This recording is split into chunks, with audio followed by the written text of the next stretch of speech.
श्रीमन्महागणाधिपतये नमः। श्री सरस्वत्यै नमः। श्री गुरवे नमः। मूकं करोति वाचालं पङ्गुं लङ्घयते गिरिं यत्कृपातमहं वन्दे परमानन्दमाधवम्। या कुन्देन्दुतुषारहारधवला या शुभ्रवस्त्रावृता या वीणावरदण्डमण्डितकरा या श्वेतपद्मासना या ब्रह्माच्युतशङ्करः प्रभृतिभिर्देवैः सदा वन्दिता सा मां पातु सरस्वती भगवती निःशेषजाड्यापहा। वसुदेवसुतं देवं कंसचाणूरमर्दनं देवकी परमानन्दं कृष्णो वन्दे जगद्गुरुं। श्रूयतां देवदेवेश नारायण जगत्पते त्वदीये नामधानेन कथयिष्ये शुभाः कथाः। अनेन प्रियतां देवी भगवती करवीरवासिनी श्रीजगदम्बा पूर्वेषाम् अस्माकं कुलदैवतं। सर्वस्याद्या महालक्ष्मी त्रिगुणा परमेश्वरी लक्षालक्षस्वरूपा सा व्याप्तस्वं व्यवस्थिता।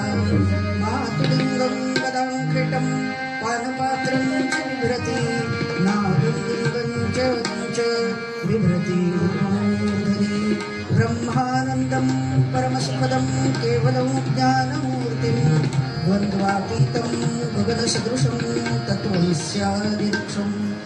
एकं नित्यं विमलमचलं सर्वधी साक्षिभूतं भावातीतं त्रिगुणरहितं सद्गुरुं तं नमामि। गुरुर्ब्रह्मा गुरुर्विष्णुः गुरुर्देवो महेश्वरः गुरुः साक्षात् परब्रह्म तस्मै श्रीगुरवे नमः। ध्यायेदजानबाहुं धृतशरधनुषं बद्धपद्मासनस्थं पीतं वासोवसानं नवकमलदलस्पर्धिनेत्रं प्रसन्नं वामाङ्कारूढसीतां कमलमिदल्लोचनं नीरदाभं नानालङ्कारदीप्तं दन्तमुरटामण्डलं रामचन्द्रं मनोजवं मारुततुल्यवेगं जितेन्द्रियं बुद्धिमतां वरिष्ठं वातात्मजं वानरयूथमुख्यं श्रीरामदूतं शरणं प्रपद्ये। या देवी सर्वभूतेषु मातृरूपेण संस्थिता नमस्तस्यै नमस्तस्यै नमस्तस्यै नमो नमः। या देवी सर्वभूतेषु बुद्धिरूपेण संस्थिता नमस्तस्यै नमस्तस्यै नमस्तस्यै नमो नमः। भरतकुलभाग्यकलिते भावरसानन्दपरिणतासारे जगदखिलमोहनकले जय जय रङ्गाधिदेवते देवी जय जय रङ्गाधिदेवते देवी जय जय रङ्गाधिदेवते देवी।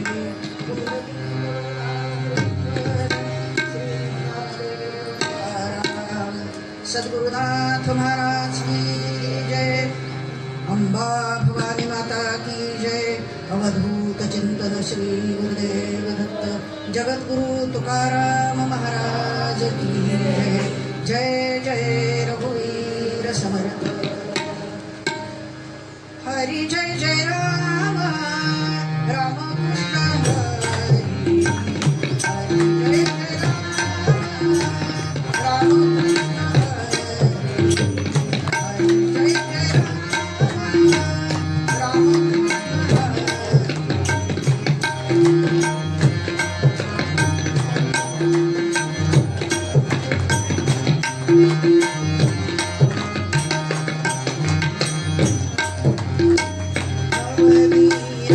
कृष्ण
राजा रामचरणी दक्षदा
याजसाठी केला होता अट्टहास याजसाठी केला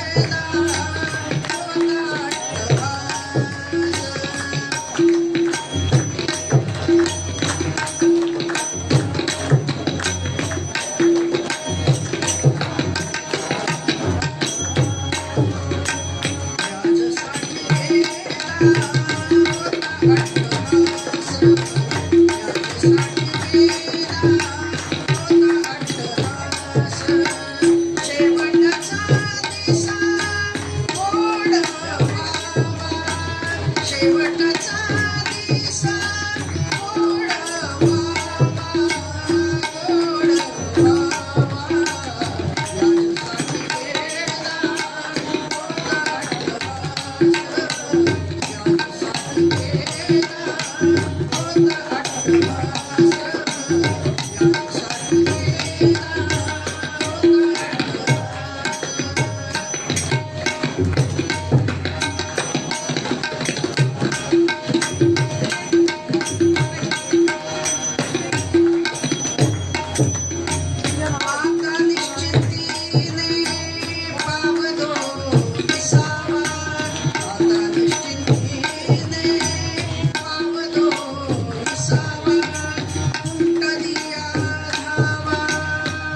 रामाय रामभद्राय रामचंद्राय वेधसे रघुनाथाय नाथाय सीताय पतये नमः. आज हा योग आमच्या विजुताई आणि कांबळेताईंच्या योगाने आला, त्यामुळं अगोदर त्यांना धन्यवाद देते. पण खरं सांगू का, कोणत्याही गोष्टीची एक वेळ आणि काळ यावा लागतो. आज इतके दिवस झाले ही कॉलनी आहे, हीच माणसं आहेत, पण आज इथे येण्याचा योग होता. हा महत्वाचा दिवस आणि त्या निमित्तानं आमच्या गोले मावशी, त्यांच्या कॉलनीतल्या या सगळ्या माझ्या माता भगिनी यांची भेट झाली, त्याबद्दल त्याही सगळ्यांना धन्यवाद देते की त्या माझ्या प्रेमाखातर इथपर्यंत आल्या. त्यांचं प्रेम असंच राहो आणि अशीच सद्बुद्धी परमेश्वर सगळ्यांना देवो, एवढं बोलते आणि माझ्या निरूपणाला सुरुवात करते. आज परम भाग्याचा दिवस असा की जगद्गुरु तुकोबारायांनी सदेह वैकुंठ गमन केलं. आता आपण म्हणाल वैकुंठ गमन केलं आणि त्याच्यात भाग्याचा दिवस कोणता, नाही का? एक लक्षात घ्या, जितकं मरणाला महत्व, जन्माला महत्व आहे तितकंच मरणाला महत्व आहे. या एकाच नाण्याच्या दोन बाजू आहेत, या एकाच नाण्याच्या दोन बाजू आहेत. म्हणून आज निरूपणासाठी घेतलेला अभंग सुद्धा जगद्गुरु तुकोबांचा आहे. तुकोबा असं म्हणतात, याजसाठी केला होता अट्टहास, शेवटचा दिस गोड भावा. मनुष्य जन्माला आला ना की प्रत्येक जणाचा काहीतरी अट्टहास असतो. अट्टहासाचा अर्थ काय? काहीतरी एक निश्चय, ध्येय, काय म्हणायचंय ते म्हणा. तुकोबांनी त्याला अट्टहास हा शब्द वापरला. ध्येयाशिवाय माणूस असू शकत नाही आणि ज्याला ध्येयच नसतो तो माणूस नसतो, जरी दोन पायाचा असला तरी. म्हणून लक्षात घ्या की ज्याच्या प्रत्येकाच्या आयुष्याला काही ना काहीतरी ध्येय असते आणि वयानुसार हे ध्येय बदलत जातं. नाथ बाबा असं म्हणतात, माता ब्रह्मची शिशुपणी, माता ब्रह्मची शिशुपणी, पौगुंडी खेळ यौवनी युवती, वार्धक्की सुतचिंता. म्हातारपण आलं की मुलाबाळांची चिंता, प्राणी तत्पदी कदाचिरत होती. लहानपणात काय असतं? एकच ध्येय असतं, आई. आई कशीही असो, गरिबीची असो, श्रीमंताची असो, कुरूप असो, सुंदर असो, पण लेकराला कोण असतं? ब्रह्म, आई. झोपेतून उठलं तरी आई, निसताना आई, जेवताना आई. हा त्याचा अट्टहास आहे. थोडस मोठं झालं की काय होतं? पौगुंडी खेळ, ऊन रणरणत असतं, ऊन बाहेर खेळतं. आईचा जीव असा होता, अरे बंड्या घरात चल, ऊन लागतंय, घरात चल, ऊन लागतंय. तो म्हणतो, आई थांब, फक्त एकच बॉल मारायचा, नाही का? खरं सांगू का, आता आपल्या जीवनाचं एकच एम झालंय लहान मुलांच्या, 3 दांडू आणि 1 चेंडू, नाही का? खेळ वाईट नाही, लक्षात घ्या, पण कोणत्याही गोष्टीचा अतिरेक वाईट असतो. कोणत्याही गोष्टीचा अतिरेक वाईट आहे. म्हणून खेळाला आपल्याला नाव नाही ठेवायचं. अरे तिथं व्यायामाची गोष्ट आहे, व्यायाम मुलांनी खेळायचं नाही का? आपण खेळायचं नाही का? त्या वयात खेळलंच पाहिजे. आणि आई म्हणते, अरे चल लवकर, किती ऊन आहे, ऊन लागेल. तो म्हणतो समोरचा बंड्या खेळतोय, त्याचं काय ग आई? पण जी आई असते ती काय म्हणते, बंड्याला मरू दे. पण संत असे नसतात बरं. संत कसे असतात? ते म्हणतात बंड्याला याद घेऊन ये. म्हणून एक वाक्य लक्षात ठेवा, आपल्याच बाळाचा नाक साफ करणारी आई असते, आपल्याच बाळाचं नाक साफ करणारी आई असते, पण दुसऱ्याच्याही लेकराचं नाक साफ करणारी माऊली असते. म्हणून संत माऊली असतात. म्हणून माऊली कुणाला म्हणायचं? संतांना म्हणायचं. ज्ञानराज माऊली, रामदास माऊली, तुकाराम माऊली. माऊली पण येणं इतकं सोपं नसतं बरं. जोपर्यंत आपल्या मनातला अपपर भाव संपत नाही तोपर्यंत आपण माऊली होऊ शकत नाही. आता तर आपण आईला सुद्धा सोडचिठ्ठी दिली. आता आपल्या मनात कोण आहे? मम्मी, मम्मी आहे, मम्मी. म्हणून एक लक्षात घ्या, मम्मी ही आपली संस्कृती नाहीये. आई म्हणल्यानंतर जे आतून उमाळा येतो ना, तो मम्मीनी येत नाही. लक्षात घ्या. मम्मीनी काय शिकवलं आम्हाला? मम्मी बाहेर निघालेली असती मेकअप करून, नाही का? आता घराघरात पार्लर निघाले, ब्युटी पार्लर, हो की नाही? बाहेर पडायचं म्हणलं की 2 तास त्याच्यासाठी असतात. म्हणून आपली लग्न वेळेला का लागत नाही? कारण मुलीच्या मेकअपलाच 5 तास लागतात, नवरदेवाच्या मिरवणुकीला 5 तास लागतात. म्हणून वन डे मॅरेज केव्हा लावा? 12 नंतर. 12 नंतर कुणाची लग्न लागतात ते तुमचं तुम्ही घरी बघा. आजचा इथला विषय तो नाही. आणि मग बाहेर जाताना निघालेली मम्मी आहे, तिला छोटस बाळ म्हणतं, मम्मी माझी एक पप्पी घे न ग. ती म्हणते, बघ घेतली असते पण माझा लिपस्टिक खराब होतो. ही मम्मी आम्हाला नको आहे. आमच्या संस्कृतीनं काय सांगितलं? मातृदेवो भव, आई हा आमचा देव आहे. सज्जन हो, तुकाराम महाराजांच्या जीवनाचा अट्टहास काय आणि आपल्या जीवनाचा अट्टहास काय? म्हणून लहानपणचा अट्टहास काय? खेळ खेळायचा, फक्त खेळ आणि खेळ. थोडासा मोठा होतो आणि मग तारुण्य प्राप्त झाल्यावर काय विचारायचं कामच नाही, नाही का? मग त्याला वाटतं या जगात माझ्यासारखा राजा कुणी नाही, नाही का? इतकी मस्ती असते की त्याला वाटतं जे काही जगातलं सगळं सुख आहे ते माझ्याकडे आहे, मी का कुणाला जुमा बनाव, का कुणाला जुमा बनाव? आई म्हणते, अरे राजा, आज तुकाराम बीज आहे, एवढा मोठा फोटो आहे घरात तुकोबाचा, निदान त्याला हार घाल. आई, माझा विश्वास नाही त्याच्यावर, तू कर, तुला काय करायचं ते. हे काय असते? मस्ती असते, लक्षात, उन्माद म्हणतात. पण ज्यावेळी एखादं संकट येतं त्यावेळी कोण आठवतो? देव आठवतो. एरवी काय म्हणणार? आमचा देवावर विश्वास नाही. आणि देवाच्या कृपेनं एवढं चांगलं व्हावं. किती विरोधाभास आहे आपला. पण संत म्हणतात, अरे जीवनाला कुठेतरी ध्येय हवंय, कुठेतरी अट्टहास हवाय, तरच तो माणूस माणूस म्हणून असतो. म्हणून एक लक्षात घ्या, ज्यावेळी देव आपलासा करायचा आहे ना, त्यावेळी लहानपणापासून सुरुवात करावी लागते. म्हणून आपलं काम आहे, जी आई असते ना ती संस्कार करते लहान मुलांवर लहानपणापासून. मम्मीच्या हे क्षेत्रात येत नाही, म्हणून मी पुन्हा पुन्हा हे सांगते, तुम्ही आई व्हा, आई व्हा. पूर्वीच्या काळी आजी नावाचं एक विद्यापीठ होतं घरातच. संध्याकाळ झाली की माता भगिनींना एकत्र कुटुंब पद्धती असल्यामुळं एवढ्या 5-25 लोकांचा स्वयंपाक करायचा असायचा चुलीवर. 5 वाजले की त्या आया बाया आपल्या कामाला लागायच्या. आणि तिन्ही सांजेची दिवे लागण झाली की स्वयंपाक घरातून चुलीवर अन्न शिजायचं. आणि त्यावेळी आजी तुळशीच्या वृंदावनापाशी येऊन बसायची, अंगणात असायचं ते मातीचं तुळशी वृंदावन. पण इतकं रम्य वाटायचं.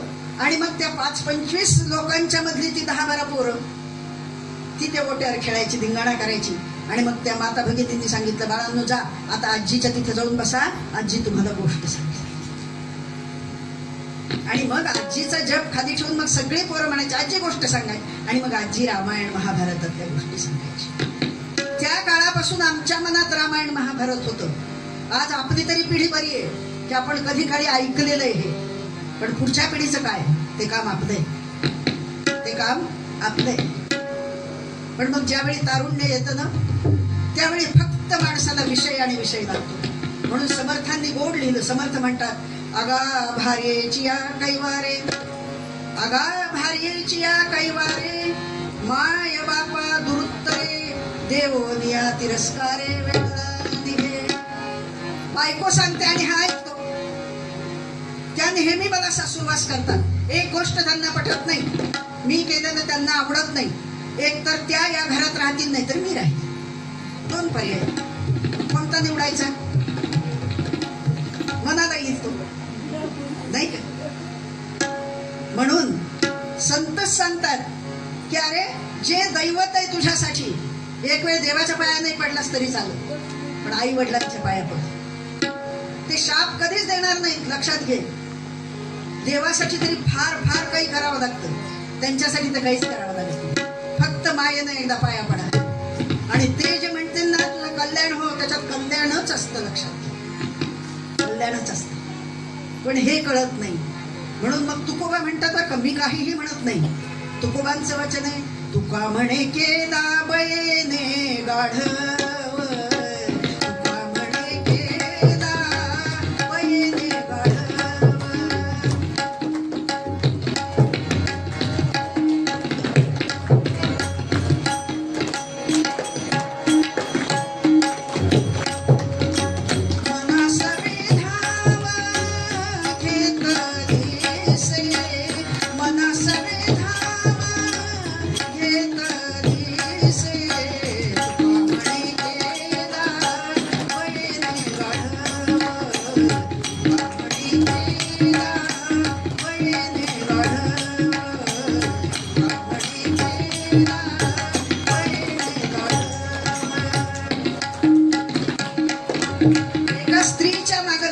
एका स्त्रीच्या आहारी गेल्यानं काय झालं, माणूस इतका निर्बुद्ध बनतो की खरं काय आहे हे विसरतो.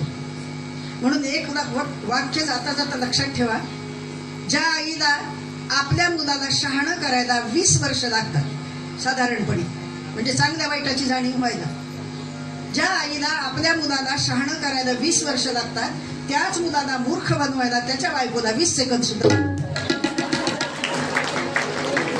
इतकं आपण अट्टहासानं आहारी जातो. अट्टहास पाहिजे.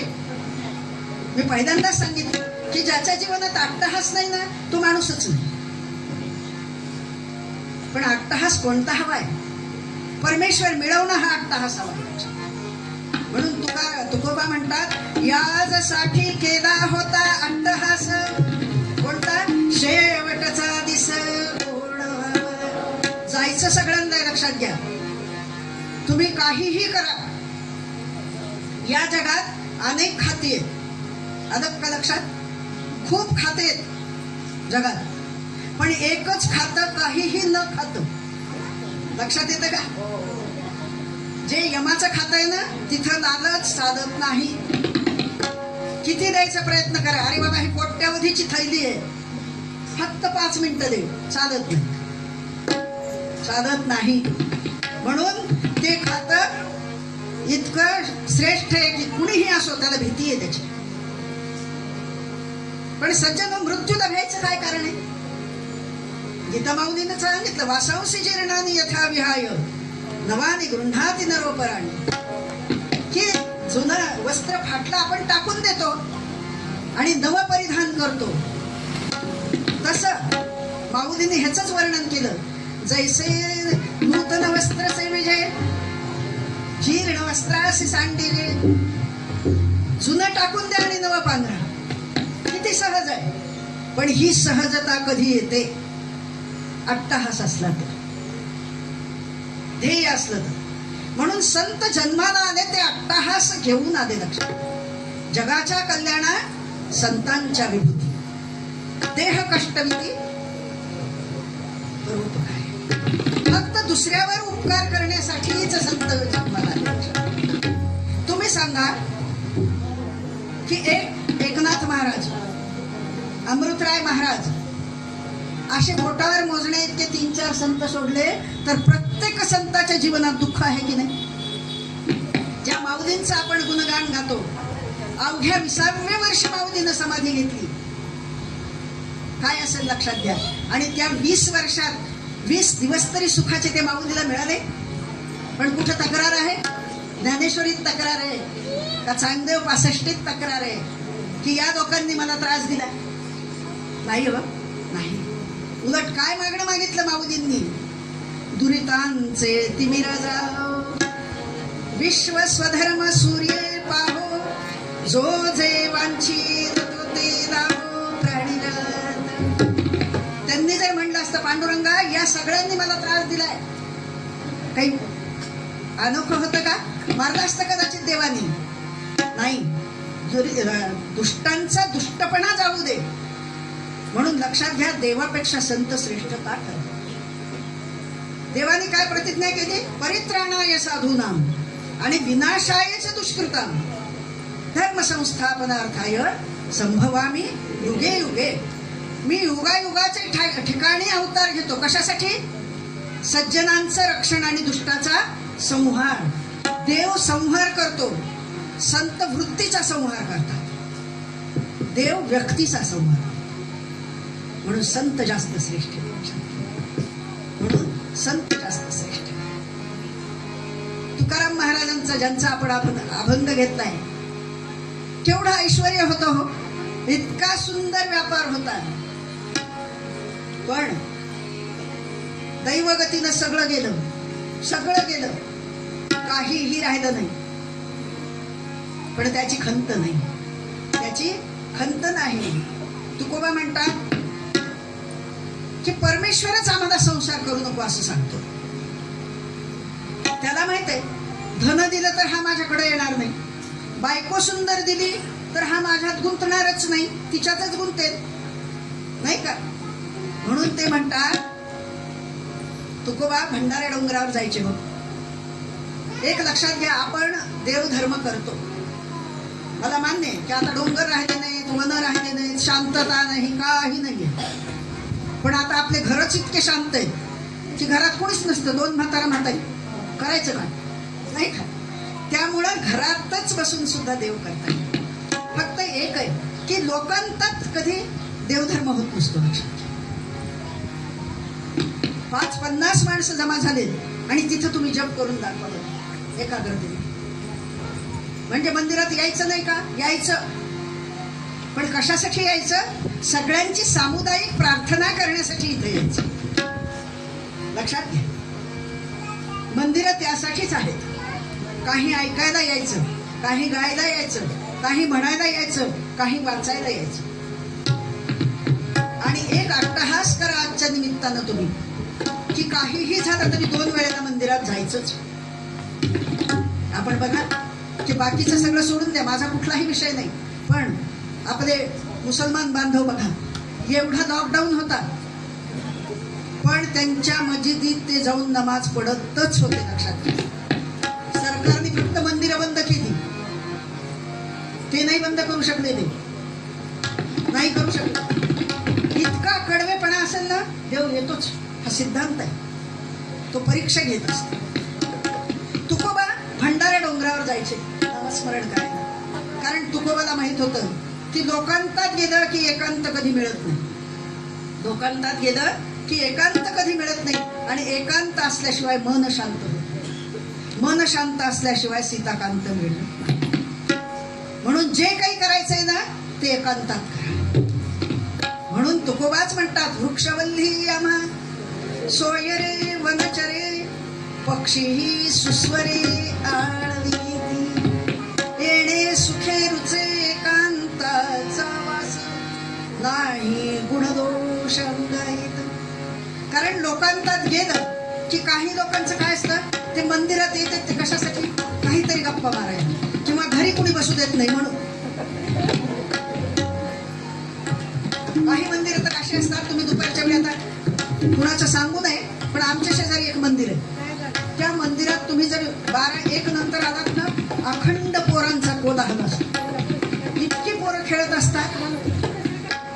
त्या पोरांना म्हणलं, का रे तुम्ही सारखं मंदिरात येऊन गोंधळ घालता, आमचं काही वाचन नाही, लिखाण नाही, देव नाही, धर्म नाही, तुमचा गोंधळ इतका ऐकू येतो. ते म्हणजे आम्हाला आमची आई घरात बसू देत नाही. ती म्हणते जा मंदिरात खेळ. मंदिरं खेळण्यासाठी येत. मुलांना सांगा ना मंदिरात जा, मनाचे श्लोक पाठ करा, या अशा गोष्टी नाही आपण सांगणार. जा रे बंड्या, मला थोडा झोपायचं, जाय मंदिरात. काय मंदिर काही तुमची झोप पूर्ण व्हावी म्हणून केलेलं? आमची अशी वाताहत का झाली, त्याचं उत्तर इथे लक्षात घ्या. कोणत्या मस्जिदीत मुलं खेळताना दिसतात तुम्हाला? कोणत्या मस्जिदीत बाई गेलेली दिसते तुम्हाला? ते त्यांचा धर्म तितका कट्टरपणानं पाळतात. आम्हाला सांगावं लागतं, मंदिरात आल्यानंतर तिथं पाटी लिहावी लागते, बाधत राहणे बाहेर सोडावीत, नाही तर काही महाभाग घालूनच येतात. इथं सोडायचं दिवसावर, कारण त्याला काम नाही, तर त्याचं सांभाळ करावा, कारण त्याला 1000 रुपये मोजलेले नाही. पण सज्जन हो, देवधर्म याच्यासाठी नाही. तुकोबांनी सांगितलं, ध्यान, जप, भजन, धारणा या गोष्टीचा अभ्यास आहे. एकांतात काय करायचंय? फक्त भगवंताचं नामस्मरण करायचंय. तुकोबांचं आयुष्य तर किती खडतर होतं लक्षात घ्या. दुष्काळ पडलेला, सगळं सगळं सगळं गेलं, सगळं गेलं. कुणीतरी सांगितलं, तुकोबा अहो तुमच्या दुकानाचं दिवाळं निघालं. तुकोबा म्हणाले, पांडुरंग हरी वासुदेव हरी, बरे झाले देवा निघाले दिवाळे. छान झालं, बरं छान झालं. परत कुणीतरी आलं, म्हणाले, तुकोबा तुमची बायको गेली. छान झालं, मुक्त झाली माऊली. इतका आपण सहजपणाने म्हणू शकतो का? हा सहजपणा येण्यासाठी ध्यान धारणा पाहिजे, नाम जप पाहिजे. आपल्याला या कलियुगाचा धर्म वेगळा नाहीये. काही कदौतद हरी कीर्तनात सगळ्यात सोपा मार्ग, भक्ती करा, नामस्मरण करा. पर या नामस्मरणाला काहीही बंधन नाही बरं, कुठेही घ्या, कसंही घ्या. अहो येता जाता, उठत बसता, कार्य करिता, सदा देता घेता वदनी वदता ग्रास घेता घरी दारी शय्येवरील सुखाचे अवसरे समस्तांची लज्जा त्यजुनी भगवत कीर्तन करी कुंडली कवरदा नामाला लाजू नका कुठेही घ्या कसंही घ्या एकदा या जिभेला सवय लागली ना की तुम्ही रस्त्याने चालत असताना आत ते चालू राहील ह्याला अजपाजप म्हटलेले पण त्यासाठी अगोदर वैखरीनं गेला पाहिजे नाही का पडिले वळण इंद्रिया सकळ भाव तो निराळा नाही तुझा अगोदर इंद्रियाला वळण लावा तर ती इंद्रिय कार्यरत राहतील तरच ती कार्यरत राहतील म्हणून पूर्वीच्या काळी लोक वेडे नव्हते हो आमच्या ऋषीमुनींनी इतकं आपल्या जीवनाचं सुंदर तत्वज्ञान आणि जीवन कसं जगावं हे कोणीच सांगितलं नाही पण आपल्याला ते नकोच आहे वाचायचंच नाही फक्त मोठेपणाने आम्ही सांगतो काय सांगावं तुम्हाला ज्ञानेश्वरी वाचली 108 पारायण झाली मग असा प्रश्न पडतो ज्ञानेश्वरीची 108 पारायण वाचून हा वाचलाच का नाही का जर ह्याच्यात काहीच बदल होत नसेल नाही मला काय म्हणायचंय की तुम्ही ज्ञानेश्वर होऊ शकत नाही मी सुद्धा होऊ शकत नाही ज्ञानेश्वर महाराज एकच परमेश्वरांनी एकच व्यक्ती अशी निर्माण केली परत तुकोबा नाहीत परत माऊली नाही परत समर्थ रामदास स्वामी नाही ते एकटेच आहे पण निदान त्यांच्यातल्या अर्ध्यातला अर्धा तरी आपल्या यायला पाहिजे की नाही यायलाच पाहिजे लक्षात घ्या तरच आपण माणूस आहे कारण इतर योनीत हे ज्ञान नाहीये म्हणून समर्थ म्हणतात इतर देह काबाड नरदेह मोठे घबाड फार मोठं घबाड आपल्या हातात आलेले पण हे असं आलेलं घबाड आपण कसं घालतो कवडीच्या मोलानं जाऊ देतो कवडीच्या मोलानं वयाची 60 उलटली तरी आपल्या मुखाला कधी राम येत नाही म्हणून संत आपल्याला प्रश्न विचारतात राम राम म्हणशील केव्हा रे प्राण्या राम राम म्हणशील केव्हा राम राम म्हणशील केव्हा रे प्राण्या राम राम म्हणशील केव्हा राम राम म्हणशील केव्हा रे प्राण्या राम राम म्हणशील केव्हा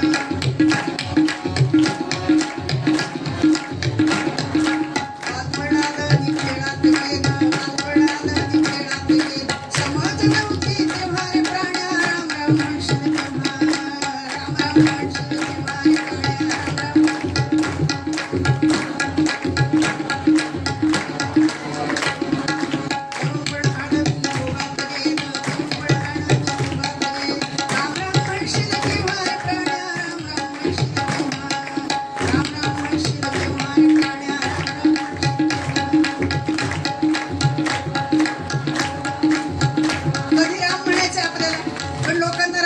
असं म्हणलं की लोक म्हणतात आहो राम काय म्हणायला सांगता त्यांना माहित असतं राम एकदाच म्हणायचा असतो राम बोलो भाई राम आणि आता तर इतकी सोय केली आहे की ते सुद्धा लोकांनी म्हणायचं नाही कॅसेट लावायची किती दुर्दैव आहे लक्षात घ्या पूर्वीच्या काळी माणसं म्हणायची अहो पोटी संतान असावं निदान दुसऱ्याच्या खांद्यावर जायची वेळ येऊन आता कुणाचाच खांदा उपयोगाचा नाही नगर परिषदेची गाडी पूर्वी असं न्यायचं म्हणजे काय म्हणायचे बेवारशासारखं मला जायचं नाही कुणाच्या तरी खांद्यावरून जायचं एक लक्षात घ्या आयुष्यभर ज्यानं आपला देह तुमच्यासाठी झिजवला त्याला खांद्यावरून नेण्यातच तुमच्या मनुष्यपणाचं तत्व आणि असं जर घडत नसेल ना तर वाईट आहे गाडी असू द्या ना ज्याला कुणी नाही त्याच्यासाठी गाडीच आहे कारण आता आपल्याला वेळच नाही पूर्वी जर कुणी शेजारी पाजारी गेलं तर त्याचा अंत्यविधी उस्तूर घरात चूल पेटत नव्हती नाही हा मानवता धर्म होता आता सगळं जरी विसरलं असतं काळानुसार पण निदान चौघांनी खांदा द्यायला काय हरकत आहे त्याच्यासारखं पुण्य नसतं सगळं लक्षात पण ही परिस्थिती का निर्माण झाली कारण आमच्यातलं मनुष्यत्व संपत चाललं आपल्याकडे राक्षसी वृत्ती आली फक्त पैसा पैसा पैसा एक लक्षात घ्या सोबत काहीच येत नसतं काहीही मिळवा आपल्यासोबत काही येत नाही शास्त्रकारांनी सांगितलं धनानि भूमौ पशवश्च गोष्ठे भार्या गृहद्वारी जनस्मशाने देहश्चितायां परलोक मार्गे कर्मानुगो गच्छति जीवया.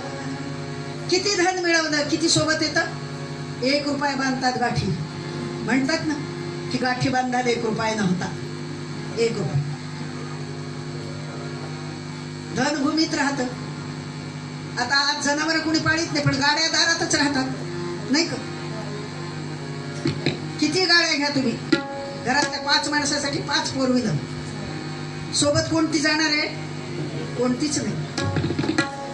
ती नगर परिषदेची आलेली, ती सुद्धा तुझी स्वतःची नाही, नाही का?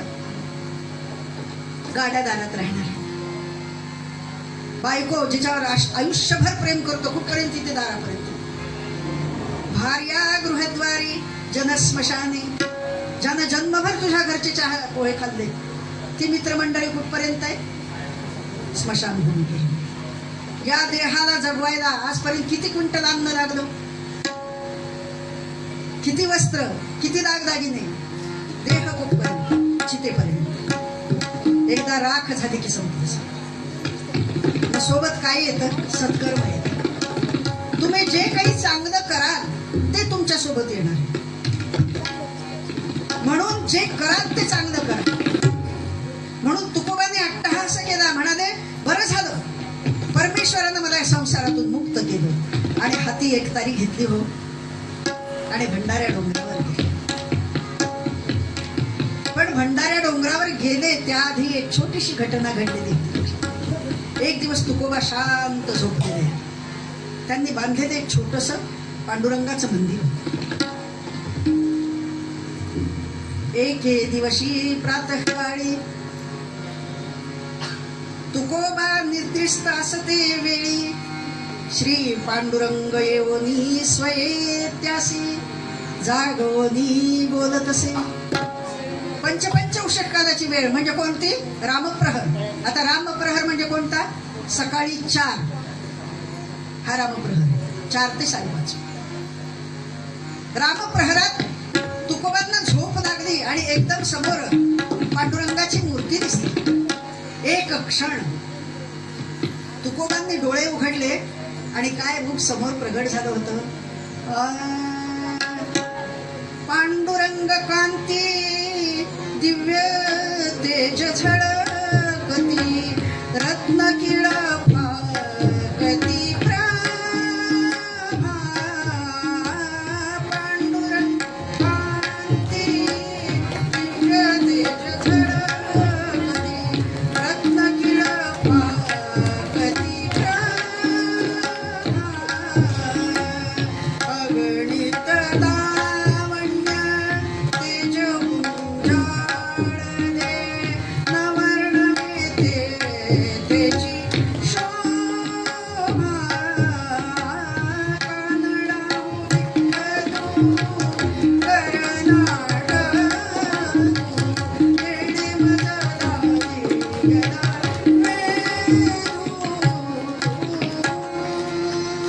सुंदर सगुण रूप समोर प्रगट झालं.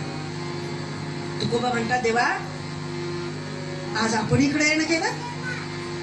हो म्हणाले. तुकोबा पण मला सांगितलं असतं तर मी आला असतो आपल्याकडे. अरे कधी कधी मलाही यावं लागतं रे. म्हणलं चला सकाळी सकाळी तुझी भेट घेऊ. या ना देवा बसा. अरे बसायला वेळ नाही. पाहिलंस का तुका माझ्या सोबत कोण आलंय? आणि तुकाराम महाराजांनी पाहिलं पांडुरंगाच्या समवेत नामदेवांची. नामदेवांनी नमस्कार केला, तुकोबांनी नमस्कार आणि म्हणाले आज तर आलभ्य लाभ आहे. देव आणि संत दोघांचंही दर्शन सकाळी. म्हणाले तू काय, तुझ्याकडे एक काम होतं रे. बोला ना देवा. तुम्ही सांगायचं आणि मी ऐकायचं. हे बघ या नामदेवानं एक पण केला, एक निश्चय केला, एक अट्टहास केला. कोणता? शतकोटी तुझे करीना भंग. तुझे शतकोटी अभंग रचीन अशी प्रतिज्ञा नामदेवांनी केली. पण म्हणाले काळ कुणाच्या हातात नसतो.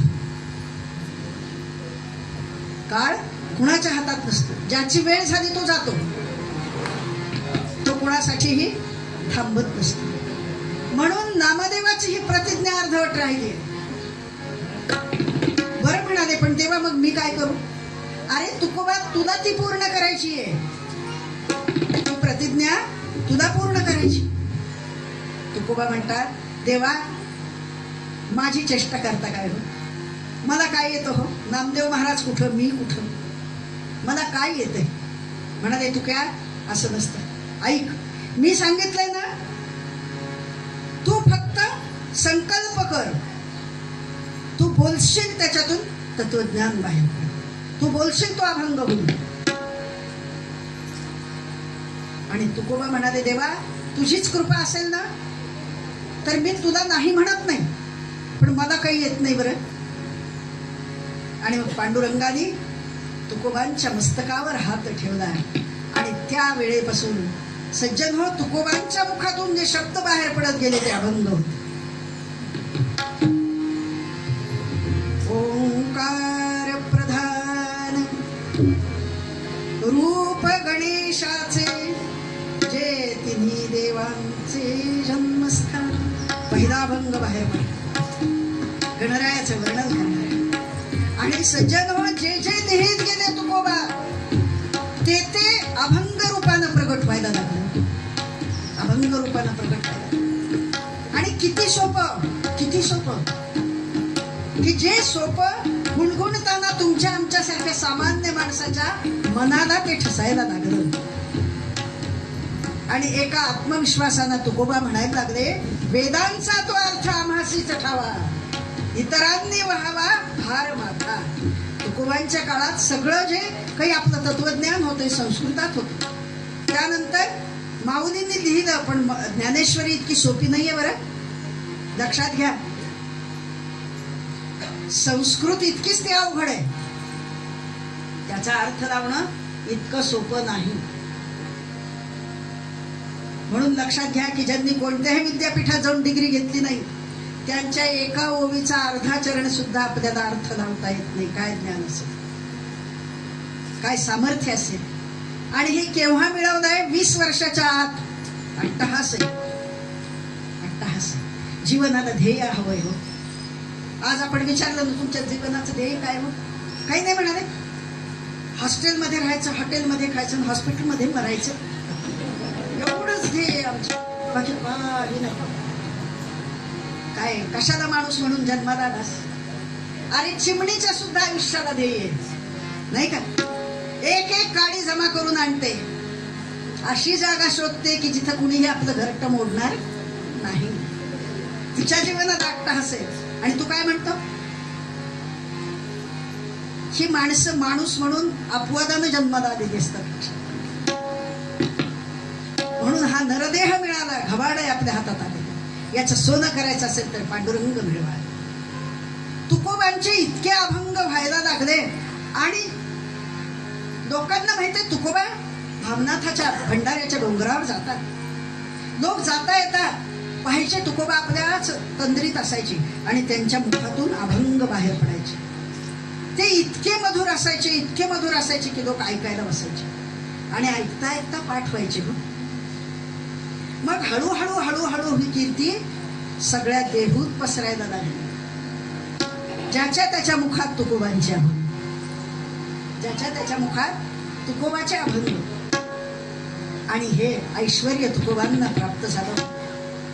पण एक लक्षात घ्या, जगात जसं चांगलं असतं तसं वाईट असतं, जसे सज्जन असतात तसे दुर्जनही असतात. तसे त्या काळात तुकोबांचा विरोध करणारे त्या गावात काही कमी नव्हते. आता लक्षात घ्या, कधी कधी काय होतं, विनाकारण जातीयवाद यातून वाढवला जातो. पण एक लक्षात घ्या, संत कोणत्याच जातीचे नसतात. हा मुद्दा पहिल्यांदा लक्षात घ्यायचा. नाहीतर माऊलीने सांगितलं असतं ब्राह्मणांनी हे करावे, तुकोबांनी सांगितलं असतं सगळ्या आणि बहुजन समाजानं, मराठा समाजानं हे करावं, असं कोणत्या संतांनी लिहिलंय? संत सगळ्यांनाच सारखं म्हणतात. एवढंच नव्हे तर नामदेवांसारख्या संतांना कुत्र्यात देव दिसतो, नाथ बाबांना गाढवात रामेश्वर दिसतो, तुकोबांना लहान लहान मुलांच्यात पांडुरंग दिसतो म्हणून आणलेली उसाची मुळी मुलांना देऊन टाकतात, नाही का? माऊलीला रेड्यात देव दिसतो, पण हे समाजातल्या रेड्यांना कुणी सांगायचं नाही का? की संतांची दृष्टी ही समदृष्टी आहे. कारण का? त्यांची दृष्टी समचरण असणाऱ्या पांडुरंगाच्या जवळ स्थिर झाली. लक्षात घ्या. म्हणून आपल्याकडं चरणाला जास्त महत्व. तुका म्हणे पायी ठेवी डोई, पायावरच का डोकं टेकायचं नाही? आजच्या विज्ञानानं म्हणलं तर नकारात्मक आणि सकारात्मक ज्या आपल्या हे असतात ना शक्ती, त्या दूर होतात. संतांच्यातल्या सकारात्मक शक्ती आपल्यात येतात आणि आपल्या नकारात्मक निघून जातात. म्हणून पायावर डोकं ठेवायचं, हा झाला वैज्ञानिक सिद्धांत. आणि दुसरा आमचा पारमार्थिक किंवा अध्यात्माचा सिद्धांत असा आहे की ज्या चरणावर आपल्यावर डोकं ठेवायचं ना ते चरण पवित्र असावं. म्हणून आपल्याकडं काहीच जणांच्या चरणावर डोकं टेकायचं, बाकीच्यांना वाकून नमस्कार आहे आणि काही जणांना हॅलो असं आहे. कारण काय की ज्याचे चरण पवित्र असतात ना त्याच्याच पायावर डोकं ठेवायचं. मग चरण कुणाचे पवित्र असतात? ज्याचं आचरण पवित्र असतं त्याचे चरण. कुठेही चाललेल्या हातगाड्यावर वडापाव खायचा आणि तत्वज्ञानाच्या गोष्टी सांगायच्या इतकं सोपं नसतं. त्याला वाणीचं सामर्थ्य, वाणीचं पावित्र्य लागतं. मला नाही म्हणायचं की आज सोहळ्यातच जेवायला मिळेल किंवा काय. काळ बदलला, आता 8 दिवसाला पाणी येतं. सोहळं कशाचं? पूर्वीच्या काळी 3 दिवसानंतर पाणी सोहळ्यातलं चालत नव्हतं. आता पाणीच 8 दिवसाला येतं. जायचं कुठं? काळानुरूप जरी हे बदल झाले तरी कमीत कमी कुठं खावं, काय खावं, कसं खावं याला काही निबंध पाहिजे. आज आपण त्या अन्नब्रह्माची सुद्धा किती आणि अवहेलना करू.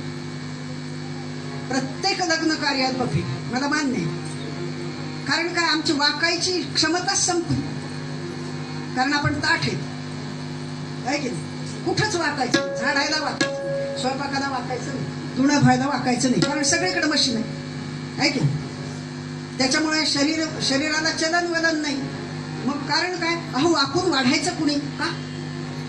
काय हरकत काय? पूर्वीच्या बायका 80 वर्षाच्या असल्या तरी वाकून वाढायच्या की नाही? कारण पाठ रांगोळी होती. आता डायनिंग टेबल आहे, हो की नाही? गॅसचा ओटा आहे, वॉशिंग मशीन आहे, झाडायला बाई आहे. मग वाकायचं कुठं? नाही, कशालाच वाकायचं. हे आमचं ब्रीद आहे. त्यामुळं काय होतं, कार्यालयात बफेची ताटं घ्यायची. मला अतिशय वाईट वाटतं या गोष्टीचं. तुम्हाला सांगते, मला त्यामुळे मी सहसा कार्यालयात जेवत नाईलाज असला तरच जेवावं लागतं. ते सुद्धा मी खाली मांडी घालून बसतो. मी कधीच बसत अगदीच नात्या गोत्याच्या परक्या गावात येऊन कार्यालयात नाही तर मी जेवत नाही. एक तर पहिली गोष्ट तुम्ही सांगा ना, ताट घेऊन ते पुढे जायचं म्हणजे भीक मागण्यासारखं. फक्त गप्प बसून मागायचं, दे माय म्हणायचं नाही. बाकी तेच आहे की खरं सांगा. कटोरा घेत होतो आपण, ताटली घ्यायची. आपण स्टँडर्ड भिकारी. तिथं जायचं आणि तितकं करून सुद्धा आपण पायात चप्पल घालून जेवायला बसतो. किती वाईट आहे सगळं. करू नका असं, करू नका. आणि आपल्याला वाटतं हे फॅशनेबल आहे, पण या पद्धतीनं किती अन्नाची नासाडी होती. परत उठायचं नको म्हणून 2 पोळ्या लागत असल्या 4 घेतो, नाही गेल्या की टाकून देतो. चुकीचं काय होतं? तुम्ही म्हणाल या कीर्तनात त्याचा काय संबंध आहे? काही गोष्टी या व्यासपीठावरून बोलाव्या लागतात. संतांनी आम्हाला काय शिकवलं? काय शिकवलं? आमचे समर्थ जे म्हणाले ते आजपर्यंत आपण म्हणत आलो. वदनी कवद घेता नाम घ्या श्री हरीचे, सहज हवन होते नाम घेता फळाचे. जीवन करी जीवित्वा अन्न हे पूर्ण ब्रह्म, उदर भरण नोहे जाणते यज्ञ कर्म. जय जय रघुवीर समर्थ. सकाळी उठल्यापासून आम्हाला संतांनी शिकवण दिली, कराग्रे वसते. उठल्याबरोबर हाताचं दर्शन घ्या, ज्या हाताने आपण लक्ष्मी आणणार आहे त्या हाताचं दर्शन करा. ज्या जमिनीवर आपण वाटतात तो व्यवहार करणार आहेत त्या जमिनीला नमस्कार करा. केवढी कृतज्ञता होती आमच्याकडून. जेवायला बसताना देवाचं नाव घ्या, स्नान करताना गंगेचं स्मरण करा, तिन्ही संजेला दिव्याची प्रार्थना करा आणि रात्री झोपताना परमेश्वराला सांगा मी आज हे हे केलं. संपूर्ण कशाला हार्ट अटॅक येतो हो तुम्हाला? नाही येणार. लक्षात, जोपर्यंत तो तुमच्या उशाशी बसलेला आहे आणि तुम्हाला सकाळी जाग करतो ना तोपर्यंत काही होत नाही. ज्या दिवशी तो उठून जातो त्यावेळी तुम्हाला कुणीच जाग करीत नाही. का उठला नाही म्हणून बघायला आल्यावर कळतं की गेला. कधी ते सुद्धा कळत नाही. इतकं क्षणभंगूर जीवन आहे. मग या जीवनात आल्यावर काय करायला हवं? संतांनी त्यांच्या चरित्रातून हे आम्हाला सांगितलं. मी आपल्या पुढे बोलत होते, तुकोबांच्या काळात ही दुष्ट माणसं होती. सगळ्यांनी त्यांच्यावर बहिष्कार टाकला. पण काय असतं, कुणाला तरी एक पुढे करावं लागतं, आपला नेता असावा लागतो. त्या दृष्टीनं त्या काळात ज्यांना प्राधान्य अशा रामेश्वर भट्ट असतील, साधू माधव असतील, यांना पुढाकार दिला आणि सांगितलं की या तुक्याचं काव्य काही काव्य आहे का? नाही का? एका शूद्रानं केलेलं काव्य कधी शास्त्रमान्य होतं का? आणि सगळ्यांनी माना डोलवल्या की नाही? जर तिघांचाच त्याला विरोध असता तर काहीच घडलं नसतं. पण अख्खं गाव त्यांच्या मागे उभं राहिलं. आणि मग मात्र त्यांनी सांगितलं की शास्त्राचा निर्णय असा आहे की तुम्ही लिहिलेले हे सगळे अभंग इंद्रायणी बुडवून टाका.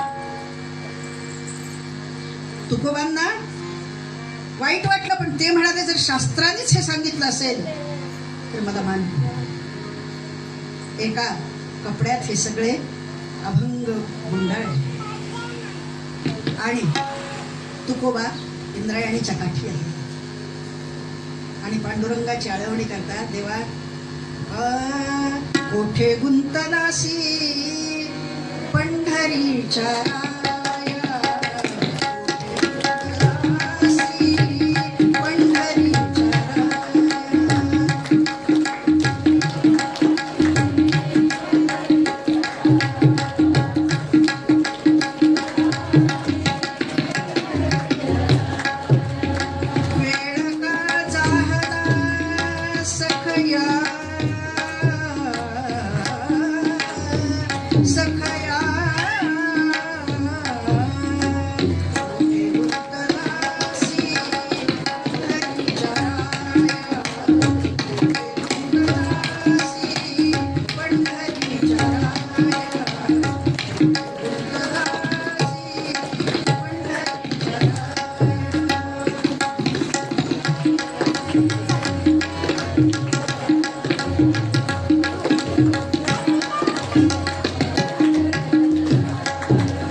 असलेल्या बाडावर एक दगड ठेवला आणि इंद्रायणीच्या डोक्यात संपूर्ण गाथा बुडवून गेला.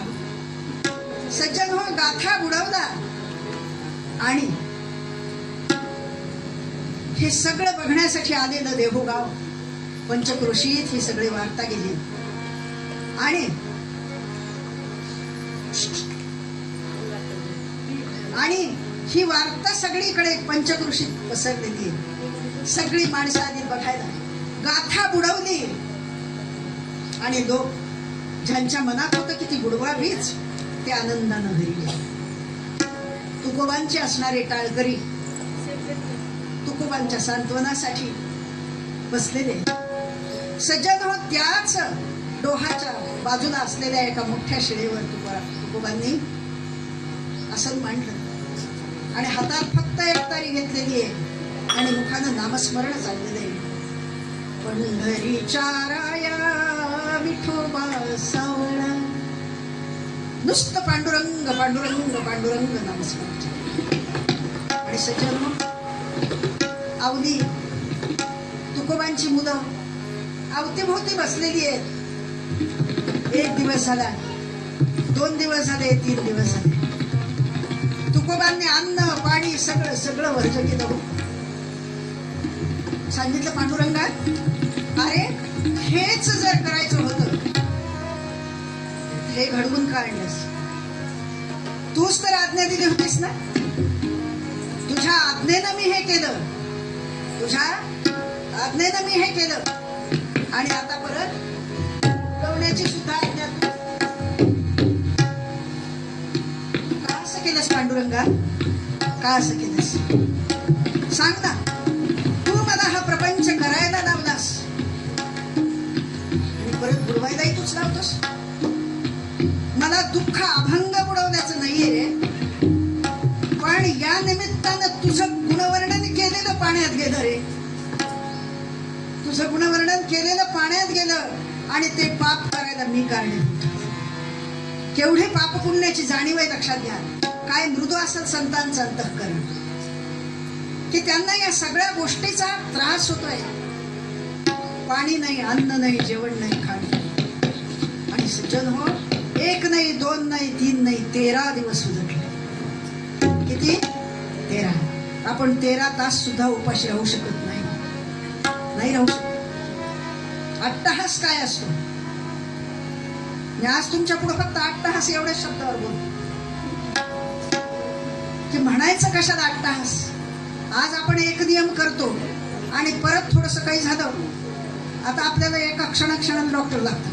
दवाखान्यात गेले डॉक्टर, उपास सोडून द्या, भरपूर खा. की ज्या खाण्यानंच आपल्याला दुखणं आलेलं असतं आणि तरी डॉक्टर म्हणजे भरपूर खा. आश्चर्यच वाटतं ना. आणि सज्जन हो, 13 दिवस संपलेले आणि 13व्या दिवशीची पहाट उजाडली.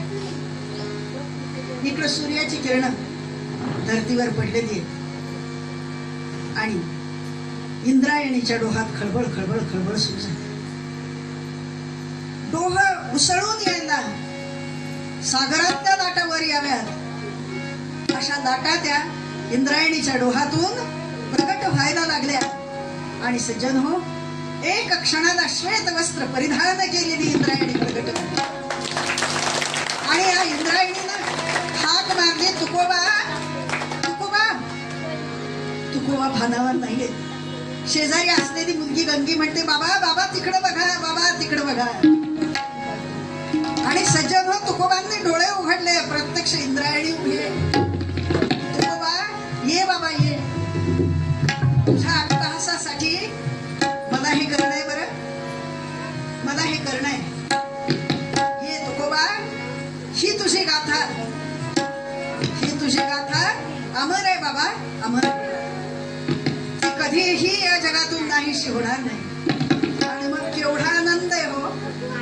तुकोबांच्या मुखातून शब्द बाहेर पडतायत.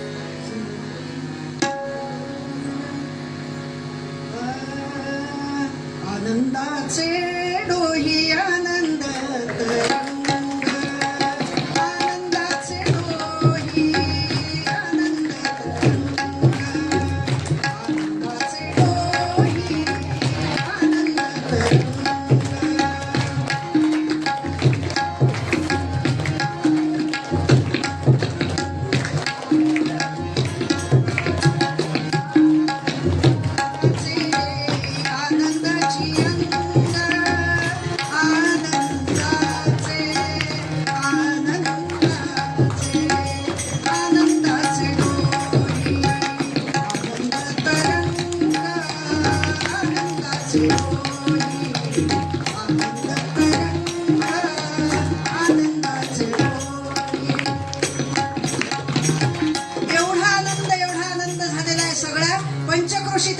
चालताय की गाथा तर दे, गाथा तर दे, गाथा तर दे. आणि मग सज्जन हो, ती गाथा डोक्यावर घेऊन तुकोबा नाचताय आणि मग मात्र सगळ्या देहूत आनंदी आनंद झाला. तुकोबांनी ज्यासाठी अट्टहास केला होता त्या साधनेची प्राप्ती झाली. जे भगवंतासाठी इप्सित मनात होतं ते इप्सित साध्य झालं आणि तुकोबाच्या आनंदाला उजाळा मिळाला. म्हणून मूळ पदात तुकोबाच म्हणतात. कायद्याला छोटासा भाग उत्तर मूळ पदात तुकोबा म्हणतात, याच्यासाठी केला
भजन आणि आपला मुख्य जो विजेचा कार्यक्रम आहे गुलाल उधळण्याचा तो नंतर बरोबर 12:30 म्हणजे 12:30ला तो कार्यक्रम होईल. तर तुम्ही हे फक्त वाटायला सुरुवात करा आणि गोंधळ फक्त कोणी करू नका. एकदा गजर झाल्यानंतर गुलाल उधळायचा आणि मग नंतर आरती होईल आणि मग कीर्तन संपेल. तर एक आता 8 मिनिटाचा कार्यक्रम आपला राहिलेला आहे. तुकोबांच्या सदेह वैकुंठ गमनाची थोडीशी कथा आणि मग आपल्याला गुलाल उधळायचा. तर शांततेत फक्त न बोलता हे सगळं करा. 2 मिनिटाचं भजन, हातांनी टाळी, मुखानं ना. जय जय पांडुरंग हरी, जय जय पांडुरंग हरी, जय जय पांडुरंग हरी, जय जय पांडुरंग हरी, जय जय पांडुरंग हरी, पांडुरंग हरी, जय जय पांडुरंग हरी, पांडुरंग हरी, जय जय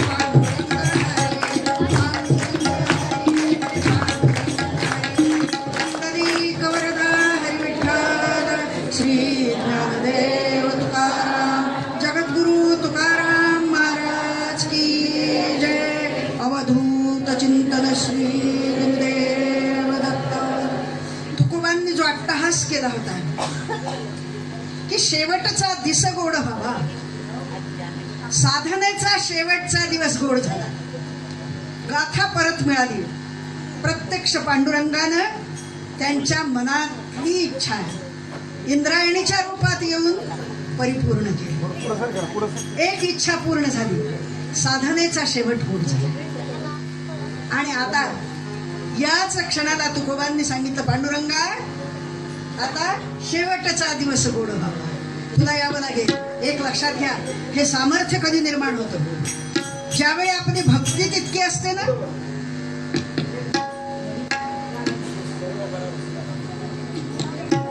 जोपर्यंत आपली भक्ती दृढ असते ना त्याच वेळी परमेश्वर येत असतं. लक्षात.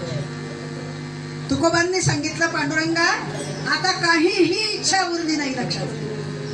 काहीच इच्छा उरलेली नाहीये. आता एकच आहे की तो क्षण तू साध, मला यायचंय. थोडस शांत बसा 5 मिनिटासाठी. थोडंच राहिले. पुंडलिक वरदा हरी विठ्ठल. आणि मग भगवंतानी वचन दिलं, तुकोबा मी नक्की येईन, तुला नेण्यासाठी मी नक्की. भगवंतानी वचन दिलं आणि तुकोबा त्या क्षणाची वाट पाहताय. एक लक्षात घ्या, आता निश्चिंतीने पावलो विसावा. तिसरा चरण काय आहे? दुसरा विसावा कधी मिळतो? आपण काय म्हणतो? मला विसावा पाहिजे. म्हणजे काय पाहिजे? विश्रांती पाहिजे, समाधान पाहिजे. विसावा कधी मिळतो? समाधान असेल तर विसावा असेल. समाधान नसलं तर आपलं मन शांत नसतं, म्हणून तो विसावा असत नाही. पण तुकोबांचे शब्द किती गोड आहेत बघा. आता निश्चिंतीने पावलो विसावा. सगळ्या चिंता संपल्या, सगळ्या व्याधी संपल्या, सगळ्या उपाधी संपल्या, सगळं सगळं संपलं आणि आता मी निश्चिंत मनानं विसावा घेतोय. खुंटली या धावा तृष्णेची. या तृष्णा म्हणजे आशा. जोपर्यंत देहभाव असतो तोपर्यंत आशा असते. पण तुकोबांचा देहभाव संपला, मी देह आहे ही वृत्ती संपली आणि त्यांच्या मुखातून अभंग बाहेर पडला. आपुले मरण पाहिले मी डोळा. माझं मरण मी पाहिलं म्हणजे मी मुक्त झालो. लक्षात घ्या, थोडंसं अवघड आहे पण समजून घेतलं तर काहीच अवघड नाहीये. देहभाव संपला म्हणजे मीच देव आहे, तोही देव आहे. दिसते ती प्रत्येक वस्तू देव आहे. हा सर्वांतर्यामी देव पाहण्याचा जो मनाचा निश्चय आहे, जी मनाची वृत्ती आहे ना, ती तुकोबांची तयार झाली. आणि मग तुकोबा काय म्हणतात?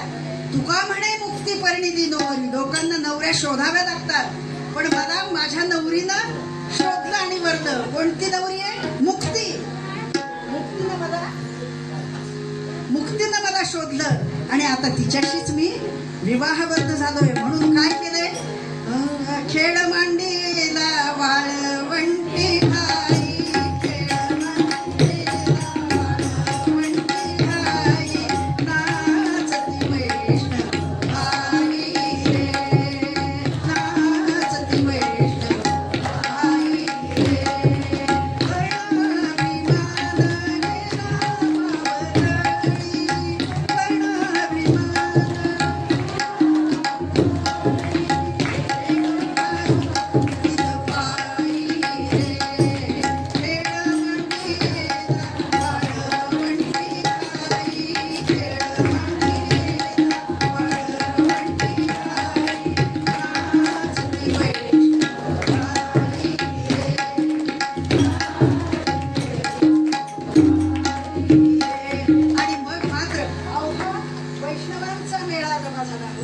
वाळवंटाच्या ठिकाणी अवघा वैष्णवांचा मेळा जमा झाला आणि मग मात्र तुकोबांचा भंग. कीर्तन उभं राहिलं रोजच्यासारखं आणि तुकोबांनी अभंग घेतला की आता हा शेवटचा दिवस आहे आणि हा माझा शेवटचं कीर्तन, शेवटचा दिवस गोड. तुकोबांनी आळवायला सुरुवात केलेली आहे. याजसाठी केला होता अट्टहास, शेवटचा दिस गोड. अभंगाला सुरुवात झाली आणि सज्जन हो, एकाएकी सगळ्या त्या मंदिरात असणाऱ्या त्या झाडाच्या पाना सळसळायला लागले.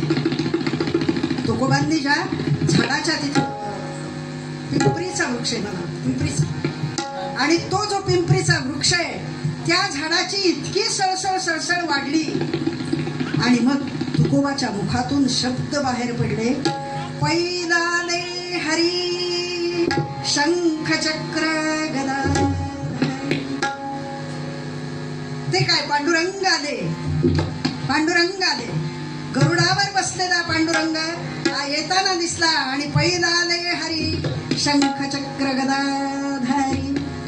आणि गरुडावर बसून आले. गरुड काही लहान सहान पक्षी नाहीये, त्याच्या त्या पंखानं श्रोते भितील म्हणून तो तुकोबा म्हणतात नाभी नाभी, भिवू नका भिवू नका. पण ते इतरांना दिसणार होतं का हो? अजून ती दृष्टी तयार झाली नव्हती.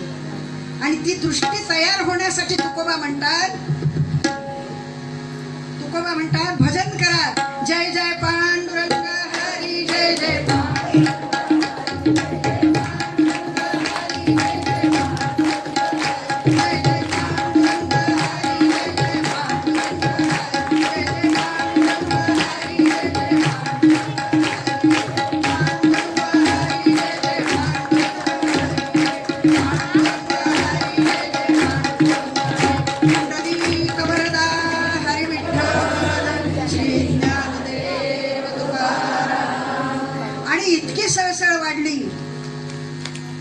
आता आजच्या वैज्ञानिकांना थोडंसं पटावं. आपण सगळे श्रद्धावान आहेत, लक्षात घ्या. आणि आमची तीच श्रद्धा आहे की तुकोबा सदेह वैकुंठाला गेले. हे खरं आहे, सत्य आहे. आणि आपल्याला सगळ्यांना कल्पना आहे की एकटे तुकोबा सदेह वैकुंठाला गेले का? मुक्ताबाई कशी गेली? एक वीज कडाडली आणि मुक्ताबाई मुक्त झाली. संतांचं जीवन हे असं चमत्कारिक असतं, लक्षात घ्या. चमत्कारानं भरलेलं जीवन असतं. पण यातून एकच संतांना दाखवायचं असतं, यातून एकच संतांना दाखवायचं असतं की संत हे अलौकिक असतात. ते काहीही करू शकतात. जी भगवंताची शक्ती आहे त्या शक्तीपेक्षाही संत वेगळं काही करू शकतात. म्हणून आजच्या लोकांना पटेल असं सांगायचं असेल तर त्या पिंपरीच्या वृक्षाखाली असणारं भूमितत्व आणि आकाशात असणारं विष्णू तत्व हे दोन एकत्र आले. त्यामुळं तो वृक्ष इतका हल्ला आणि इतकं तुफान त्या ठिकाणी निर्माण झालं, इतकी धूळ उडाली की तुकोबा कधी त्या गरुडावर बसून गेले आणि सगळ्यांनी एकच जय जयकार. जगद्गुरु तुकाराम महाराज की जय. पांडुरंग हरी वासुदेव हरी, पांडुरंग हरी वासुदेव हरी. आज या पुण्यपावन दिवशी मला माझी सेवा आणि भगवान दत्तात्रयाच्या मंदिरात तुकोबांच्या चरणी वाहण्याचं भाग्य तुमच्या सगळ्यांच्यामुळे मिळालं. आणि ज्या या दत्तनगरच्या त्रिमूर्ती कॉलनीतल्या या महिलांनी पुढाकार घेऊन मला या ठिकाणी बोलवलं त्या सगळ्यांना धन्यवाद देते. खरं सांगू का, आभार मानावे असं मला वाटत नाही. कारण काय असतं, आभार परक्याचे मानावे लागतात. आणि मी तुमची आहे, तुम्ही माझे आहात. त्याच्यामुळं मी तुम्हाला धन्यवाद देईन. आणि तुम्हाला वारंवार परमेश्वर अशीच बुद्धी देवो. वेगवेगळे कार्यक्रम घडावेत, वेगवेगळे संघ आणि सत्संग घडावेत, यासाठी परमेश्वरानं तुम्हाला आयुष्य, बळ, आरोग्य द्यावं एवढी भगवान दत्तात्रयाच्या चरणी प्रार्थना करते. भैरवी होईल आणि मग आपल्याला तुकोबांची आरती झाली की मग आपलं कीर्तन या ठिकाणी संपेल. आरती सगळ्यांनी घ्यायची आणि आरती घेतल्याशिवाय कोणीही जायचं नाही.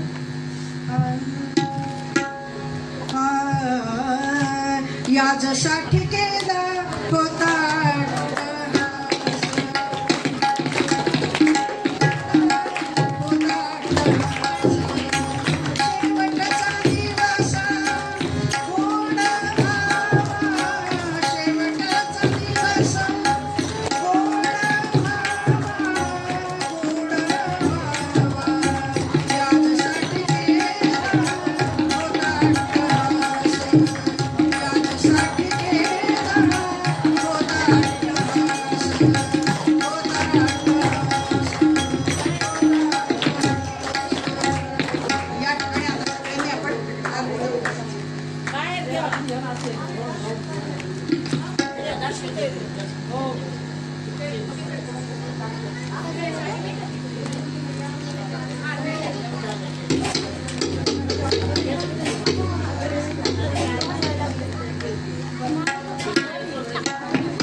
सुख करता दुभरता वर्ता विघ्नाची तुम्ही तुम्ही प्रेम भाग्याची.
Hare Ram, Hare Ram.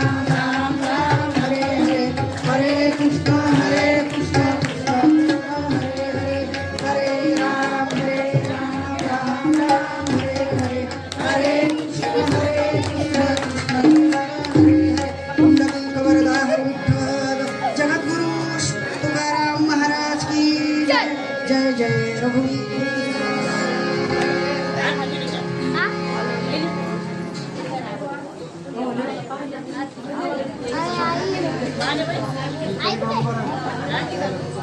2 minute.